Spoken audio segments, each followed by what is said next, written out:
Bagaimana jika satu keputusan tenang bisa menghentikan badai besar yang hampir menghancurkan segalanya?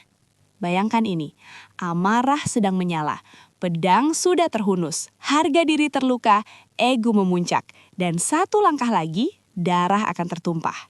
Di titik itulah Abigail masuk. Ia bukan ratu, ia bukan nabi, ia bukan panglima perang.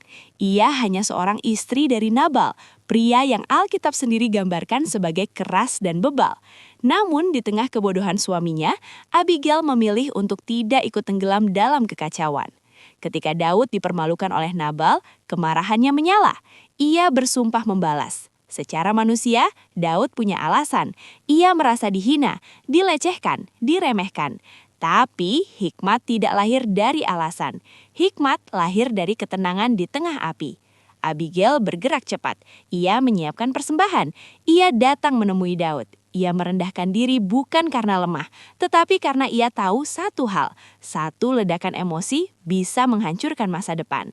Dengan kata-kata lembut namun tajam penuh pengertian, ia mengingatkan Daud akan panggilannya, tentang janji Tuhan atas hidupnya.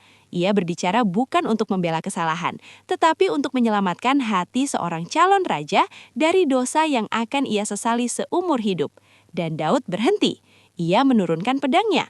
Lalu ia berkata dalam 1 Samuel 25 ayat 33, "Terpujilah kebijaksanaanmu, dan terpujilah engkau yang pada hari ini telah mencegah aku dari pertumpahan darah." Perhatikan ini, Abigail tidak mengubah Daud dengan kemarahan. Ia mengubah arah sejarah dengan hikmat. Amsal 14 ayat 1 berkata, "Perempuan yang bijak membangun rumahnya, tetapi yang bodoh merobohkannya dengan tangannya sendiri." Abigail membangun, bahkan ketika rumahnya berdiri di atas karakter suami yang rapuh. Ia tidak membiarkan situasi menentukan reaksinya.